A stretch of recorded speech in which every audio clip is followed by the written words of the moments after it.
जय यीशु। पुनः मैं आप लोगों का प्रभु यीशु मसीह के नाम से स्वागत करता हूँ। आज का पाठ हम लोग सुनेंगे इब्रानियों के नाम संत पौलुस का पत्र अध्याय 10 पद संख्या 19 से 39 तक। हम परिपूर्ण विश्वास के साथ ईश्वर के पास चलें।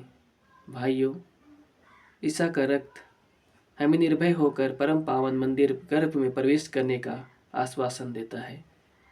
उन्होंने हमारे लिए एक नवीन तथा जीवंत मार्ग खोल दिया जो उनके शरीर रूपी पर्दे से होकर जाता है। अब हमें एक महान पुरोहित प्राप्त है जो ईश्वर के घराने पर नियुक्त किए गए हैं। इसलिए हम अपने हृदय को पाप के दोष से मुक्त कर और अपने शरीर को स्वच्छ जल से धोकर निष्कपट हृदय से तथा परिपूर्ण विश्वास के साथ ईश्वर के पास चलें। हम अपने भरोसे का साक्ष्य देने में अटल एवं दृढ़ बने रहें, क्योंकि जिसने हमें वचन दिया है वह सत्य प्रतिज्ञा है। हमें इस बात का ध्यान रखना चाहिए कि हम किस प्रकार भातृ प्रेम तथा परोपकार के लिए एक दूसरे को प्रोत्साहित कर सकते हैं। हम भाइयों की सभा से अलग न रहें जैसा कि कुछ लोग किया करते हैं, बल्कि हम एक दूसरे को ढाढ़स बंधाएं। जब आप उस दिन को निकट आते देख रहे हैं तो ऐसा करना और भी आवश्यक हो जाता है, क्योंकि सत्य का ज्ञान प्राप्त करने के बाद भी यदि हम जानबूझकर पाप करते रहते हैं तो पापों के लिए कोई बलिदान नहीं रह जाता। एक भयानक आशंका ही रह जाती है न्याय की और एक भीषण अग्नि की जो विद्रोहियों को निगल जाना चाहती है। जो व्यक्ति मूसा की संहिता का उल्लंघन करता है, यदि उसे 2 या 3 गवाहों के आधार पर निर्ममता से प्राणदंड दिया जाता है, तो आप लोग विचार करें कि जो व्यक्ति ईश्वर के पुत्र का तिरस्कार करता, विधान का वह रक्त तुच्छ समझता जिसके द्वारा वह पवित्र किया गया है और कृपा के आत्मा का अपमान करता है, तो ऐसे व्यक्ति को कहीं और घोर दंड की योग्य समझा जाएगा। क्योंकि हम जानते हैं कि किसने यह कहा है, प्रतिशोध मेरा अधिकार है, मैं ही बदला चुकाऊंगा। और फिर प्रभु अपनी प्रजा का न्याय करेगा। जीवंत ईश्वर के हाथ पड़ना कितनी भयंकर बात है। आप लोग उन दिनों को याद करें जब आप ज्योति मिलने के तुरंत बाद दुखों के घोर संघर्ष का सामना करते हुए दृढ़ बने रहे। आप लोगों में कुछ को सबों के सामने अपमान और अत्याचार सहना पड़ा और कुछ इनके साथ पूरी सहानुभूति दिखलाते रहे। जो बंदी बनाए गए, आप लोग उनके कष्टों के सहभागी बने, और जब आप लोगों की धन संपत्ति जब्त की गई तो आपने यह शहर स्वीकार किया, क्योंकि आप जानते थे कि इससे कहीं अधिक उत्तम और चिरस्थायी संपत्ति आपके पास विद्यमान है। इसलिए आप लोग अपना भरोसा नहीं छोड़ें, इसका पुरस्कार महान है। आप लोगों को धैर्य की आवश्यकता है, जिससे ईश्वर की इच्छा पूरी करने के बाद आपको वह मिल जाए जिसकी प्रतिज्ञा ईश्वर कर चुका है। क्योंकि धर्म ग्रंथ यह कहता है, जो आने वाला है वह थोड़े ही समय बाद आएगा, वह देर नहीं करेगा। मेरा धार्मिक भक्त अपने विश्वास के कारण जीवन प्राप्त करेगा, किंतु यदि कोई पीछे हटेगा तो मैं उससे प्रसन्न नहीं होऊंगा। हम उन लोगों में नहीं जो हटने के कारण नष्ट हो जाते हैं, बल्कि हम उन लोगों में हैं जो अपने विश्वास द्वारा जीवन प्राप्त करते हैं। यह प्रभु की वाणी है। ईश्वर को धन्यवाद। ख्रिस्त में प्यारे माता पिता, भाई बहनों एवं छोटे बच्चों, आज के पाठ के द्वारा प्रभु हमें पुनः आह्वान करते हैं कि हम उसके मार्ग पर दृढ़ बने रहें, उसके मार्ग पर हम चलते रहें, जो मार्ग हमें प्रभु ने बताया है। अर्थात हम अपने मन दिल आत्मा को शुद्ध रखें, पवित्र रखें और उसके योग्य जीवन बिताएं। हम अपने हृदय को पाप के दोष से मुक्त कर और अपने शरीर को स्वच्छ जल से धोकर निष्कपट हृदय से तथा परिपूर्ण विश्वास के साथ ईश्वर के पास चलें। अर्थात स्वच्छ जल से, अर्थात हम पवित्रता पूर्वक हम प्रभु के योग्य जीवन जिए और अटल एवं दृढ़ बने रहें, क्योंकि जिसने हमें वचन दिया है वह सत्य प्रतिज्ञा है। हमें इस बात का ध्यान रखना चाहिए कि हमें किस प्रकार भातृ प्रेम तथा परोपकार के लिए एक दूसरे को प्रोत्साहित करना है। अर्थात हम जो कुछ भी करें प्रभु के नाम से करें। हम भाइयों की सभा से अलग ना रहें, जैसे कि कुछ लोग अपने लोगों से दूर रहते हैं, मनमुटाव में जीवन जीते हैं। इसलिए हमें उस तरह से कार्य नहीं करना है, क्योंकि वचन कहता है, जब आप उस दिन को निकट आते देख रहे हैं तो ऐसा करना और भी आवश्यक हो जाता है। उस दिन का अर्थात प्रभु का द्वितीय आगमन, जब वह न्याय करने के लाएंगे और अपने लोगों को, धर्मियों को ले जाने के लाएंगे, तो हमें यह आवश्यक है कि हम प्रभु के योग्य हम जीवन बिताएं। क्योंकि प्रभु कहते हैं, यदि कोई मनुष्य प्रभु का वचन को जानता है और जानते हुए भी वह बार बार पाप करता है, तो प्रभु का बलिदान का कोई महत्व उनके जीवन में नहीं रह जाता है। लेकिन एक भयानक आशंका रह जाती है न्याय की और एक विषनग्नि की, अर्थात यदि वह पाप करते रहता है, पश्चाताप नहीं करता, और यदि वह उसी अवस्था में मर जाता है, तो वह संभव है कि प्रभु उन्हें नरक की आग की योग्य बनाए। हम तो आशा करते हैं कि प्रभु हर एक मनुष्य को क्षमा करे, लेकिन हमें जानबूझकर पाप करते नहीं रहना चाहिए। क्योंकि वचन कहता है, यदि तुम सत्य के आत्मा को जानते हो, वचन को जानते हो और बार बार पाप करते हो, तो प्रभु का उस बलिदान का क्या महत्व। क्योंकि पुराने काल में जब मूसा नबी के द्वारा ईश्वर ने जो नियम बनाए थे, उन नियमों का जब उल्लंघन किया जाता था, तो 2 या 3 गवाहों के आधार पर उन्हें निर्ममता से मृत्यु दंड दिया जाता था। तो हमें समझना चाहिए कि उस व्यक्ति के साथ क्या होगा जो व्यक्ति ईश्वर के पुत्र का तिरस्कार करता, विधान का रक्त तुच्छ समझता, जिसके द्वारा वह पवित्र किया गया है और कृपा का आत्मा का अपमान किया गया है। ऐसे व्यक्ति को कहीं और अधिक घोर दंड के योग्य समझा जाएगा। हाँ मेरे प्यारे भाई एवं बहनों, जब मूसा के नियम के अनुसार जो ईश्वर ने दिया था, उस नियम के अनुसार यदि 2 या 3 गवाहों के आधार पर जो घोर अपराध करता था, उन्हें निर्ममता से मार दिया जाता था, तो ईश्वर का पुत्र उनकी आज्ञाओं का उल्लंघन करने पर हमें भी वह दंड मिलेगा।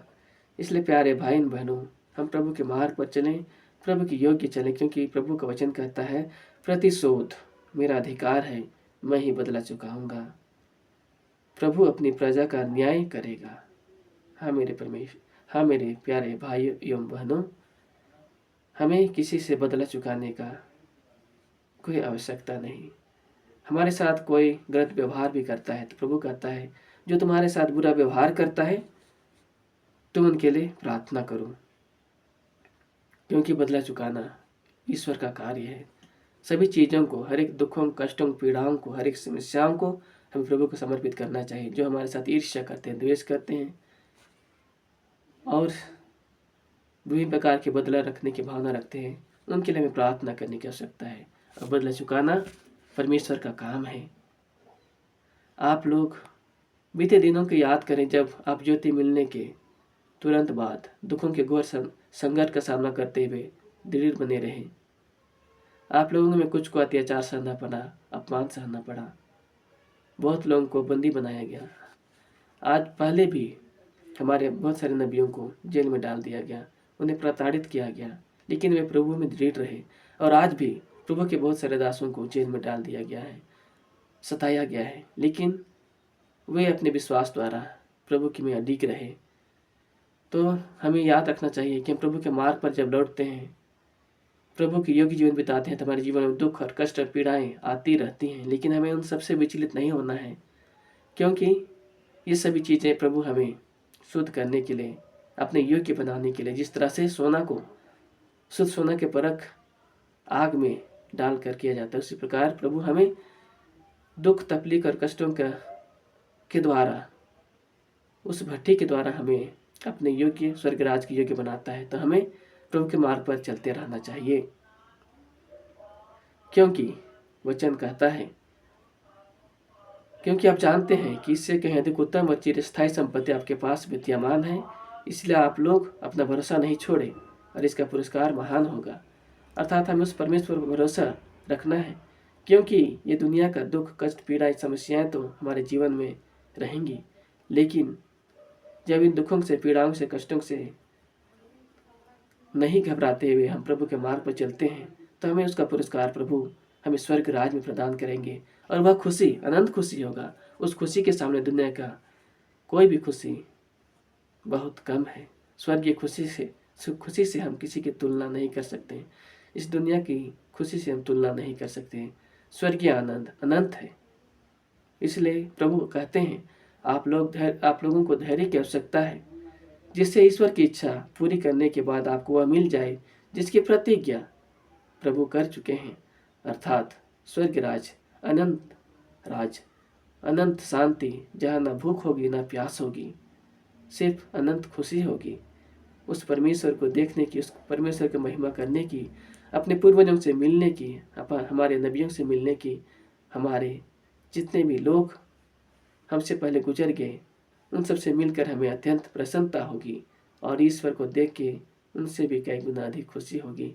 तो प्यारे भाई बहनों, हम प्रभु की प्रतिज्ञा को याद करते हुए हम प्रभु के योग्य हम जीवन बिताएं, क्योंकि धर्म ग्रंथ कहता है, जो आने वाला है वह थोड़े समय बाद आएगा, वह देर नहीं करेगा।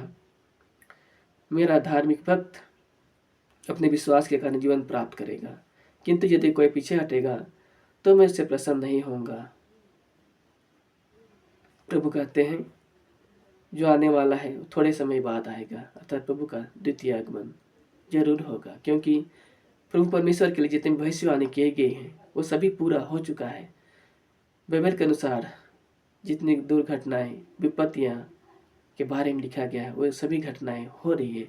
हमें विश्वास करना चाहिए कि सभी घटनाएं पूरी होंगी और प्रभु यीशु मसीह पुनः आएंगे और अपने लोगों को स्वर्ग राज ले जाएंगे।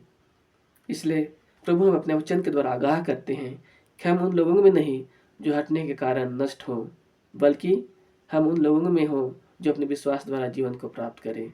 हाँ मेरे प्यारे भाइयों बहनों, हम प्रभु के वचन के अनुसार जीवन जिए।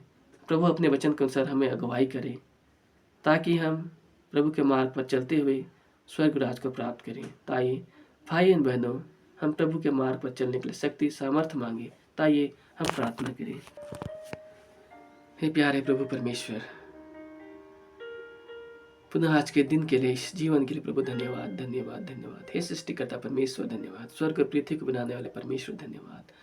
हम मनुष्यों को प्रभु मिट्टी से गूंद कर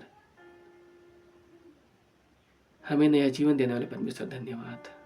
हर एक चीज़ों को प्रभु अपने शब्द मात्र से बनाने वाले परमेश्वर धन्यवाद। प्रभु तेरी स्तुति, प्रभु तेरी महिमा, तेरे गुणगान हो परमेश्वर, कि आपने हमें नया जीवन दिया, नया सांस दिया प्रभु।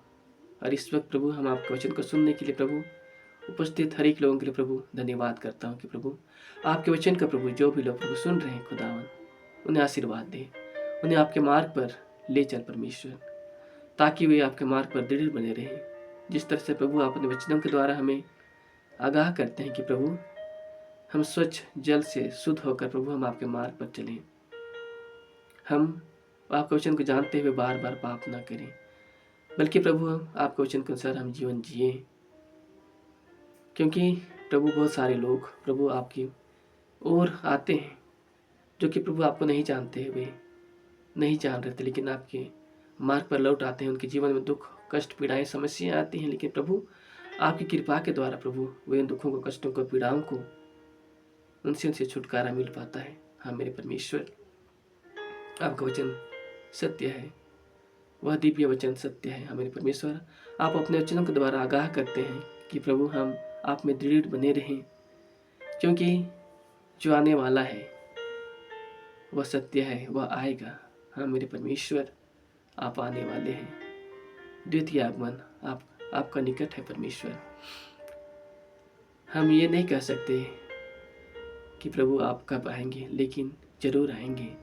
हो सके तो वह आप कल आ सकते हैं, 1 महीना बाद आ सकते हैं, 1 साल बाद आ सकते हैं, 500 साल बाद आ सकते हैं, 1 साल बाद आ सकते हैं, लेकिन जरूर आएंगे। हम मनुष्यों के लिए आवश्यक है, यह वचन सत्य है मेरे परमेश्वर। हम हर घड़ी हर क्षण प्रभु आपकी हम स्वागत करें। हमें कृपा प्रदान कर प्रभु, क्योंकि प्रभु आपके लिए, परमेश्वर के लिए एक दिन 1000 के समान होता है और 1000 वर्ष एक दिन के समान होता है। हमारे परमेश्वर, जब हमारा मृत्यु हो जाएगा और जब हमारा न्याय के सामने खड़ा होंगे तो हमें लगेगा कि हम तो कल ही मरे थे या कल ही सो रहे थे और आज हमें न्याय के सामने खड़ा किया गया। हमें पता भी नहीं चलेगा। हे मेरे प्यारे भाइयों बहनों, इसलिए याद रखिए, प्रभु के वचन को याद रखिए, क्योंकि मृत्यु कभी भी आ सकती है। हम प्रभु के योग्य हम जीवन बिताएं, प्रभु के मार्ग पर चलें। दुनियाएं दुख तकलीफ कष्ट पीड़ाएं तो रहती हैं, लेकिन भोग विलास के जीवन में हम अपने जीवन को बर्बाद ना करें, लेकिन प्रभु के मार्ग पर हम चलें। प्रभु हमें शक्ति सामर्थ प्रदान करें। हे मेरे परमेश्वर, जितने भी लोग प्रभु इस वक्त प्रभु आपके वचन को सुनते हैं प्रभु, उन्हें सद्बुद्धि, ज्ञान और पवित्र आत्मा को उजियाला दे प्रभु, कि वे आपके वचन के अनुसार अपने जीवन को ले चले प्रभु, ताकि हम एक दिन प्रभु आपका दिव्य दर्शन करें, हम अपने पूर्वजों से मिलें और अनंत काल तक प्रभु आपकी महिमा करने पाए। यह प्रार्थना मैं प्रभु यीशु मसीह आपके पवित्र नाम से मैं करता हूँ, आमीन। प्रभु यीशु मसीह आप सभी को अगुवाई करे, अपने वचन के अनुसार जीवन जीने की शक्ति सामर्थ प्रदान करे। इस पवित्र वचन को, इस प्रार्थना को सुनने के लिए बहुत बहुत धन्यवाद। जय यीशु। पिता और पुत्र पवित्र आत्मा के नाम पर, आमीन।